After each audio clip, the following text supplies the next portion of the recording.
Okay folks, let's get started.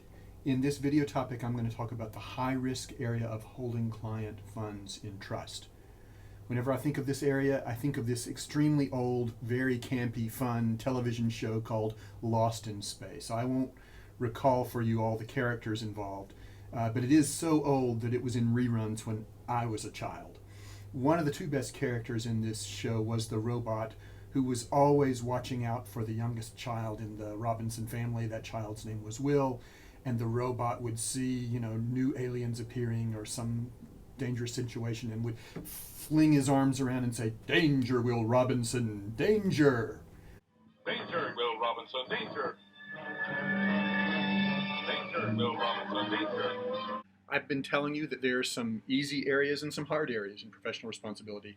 The rules for client trust funds are clear and easy, straight-edged rules. So under Rule 1.15, you've got to set up a separate client trust fund. Different bank account from the firm's operating funds, and you've got to be very careful with how you treat the funds in that separate account. Two basic aspects to these rules. First of all, you do keep them strictly separate, not just for internal books purposes, not just in your mind, but truly separate. And then second, you can only move the money out of that client trust area when the coast is completely clear. Not, I'm about to earn it, I'm sure I'm going to earn it, but past tense, I have already earned it. In that case, you can move it out of the client trust area and into your own working area. So those are the working rules here. Keep it separate and don't move it until you're very sure that the coast is clear and you have already past tense earned it. I'm going to tell you a few stories. All of these stories end badly for the lawyer, even though only some of them end badly for the client. Our first story deals with a temporary use of clients' funds for the lawyer's benefit. The situation here brings to mind for me the 1930s cartoon character Wimpy from the Popeye cartoon, who says he will gladly pay you Tuesday for a hamburger today. I'll have a hamburger, for which I will gladly pay you Tuesday. Now let's say that the client is about to travel and leaves enough money with her attorney to pay her property taxes while she's away. Tax day arrives, but the lawyer needs some money himself to close on the purchase of his new home. The late penalty for the tax is only 2%. The lawyer would have to pay 5% to the bank to finance the home purchase. So he thinks, this is a win-win proposition, right? I can borrow money from the client for 2% and just pay it back to the tax authorities at 2% rather than paying the bank at 5%. So he does this. The client gets back, he tells the client, this is what I did. And the client says, fine with me, I'm all square with the tax authorities and you're better off, why not? Everybody happy? No, the bar enforcement authorities are very unhappy. This attorney would be subject to discipline because he used the client's funds for a personal purpose. And that's inconsistent with Rule 1.15, which is keep the client funds separate and they're not for personal use, even for temporary borrowing. And this is the setting where most lawyers get into trouble. I'm only going to borrow it temporarily until that next big payment comes in.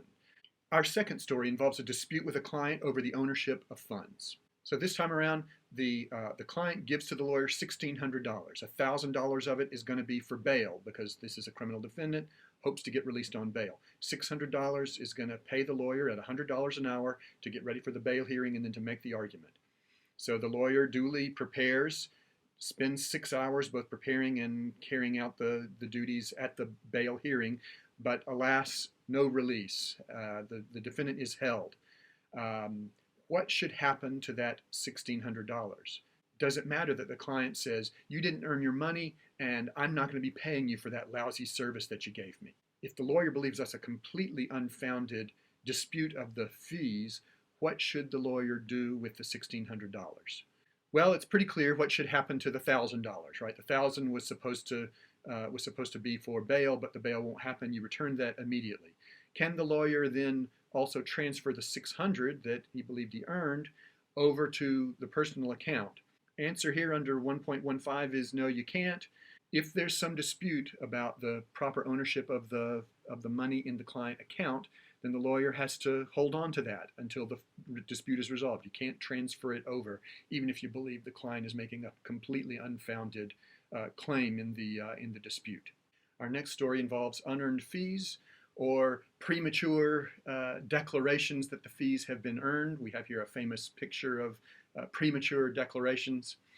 Let's say a client telephones her lawyer and says, I've got this great new plan. I'd like to talk about it with you. There are some legal aspects to it. Lawyer talks and says, okay, let's meet next Tuesday. In the meantime, she goes out and does her research, 5 hours worth of research at her usual rate of $100 an hour, awfully convenient for our math purposes. And so then the client and the attorney get together, talk about it. The client hands over $5,000 toward the expenses for the legal services. The attorney accepts the money, puts it into the client trust fund, and then directs the bookkeeper to transfer $3,000 immediately over to the lawyer's fund because there's $500 to cover the research that's already happened. And then the lawyer reasonably estimates that it's going to take another, 25 hours worth of time to get ready for the next stage of the client's matter. The attorney does the work. Turns out it only took 23 hours instead of 25 extra hours. And so the attorney immediately says to the bookkeeper, okay, transfer $200 back over to the client trust fund. The attorney and the client go ahead and meet and go forward from there. All is well. No, all is not well. The bar is unhappy because this was a premature transfer of funds. The $500 already earned because of the preliminary research, great. But the $2,500 that was a guess, it was based on even a reasonable guess as to how long it was going to take, that was a premature transfer of funds. Even though the attorney replaced it immediately, as soon as it was clear how much was not spent, you can't transfer that early. In these settings, you might say no harm, no foul, but if you say that, you're out of sync with the bar authorities who really aren't asking about actual prejudice to client. They're asking about potential harm to clients, and they're working in a world where too many lawyers are guessing, borrowing, anticipating a happy future that turns out not to be a happy future. Another story involves the prompt distribution of client funds. So let's say that we've got an attorney representing a plaintiff in a contingency fee personal injury matter. The client agrees to a settlement of $1 million. The lawyer is going to receive $250,000 of that according to their agreement. And so the client says, this is great. I'm going to take $25,000 of my money and I'm going to spend it on lottery tickets. And the attorney says, really bad idea. Why don't you enroll in these financial literacy classes and you might get some better ideas for what to do with the money. The client says, I'll take the classes, but I'm still going to buy the lottery tickets.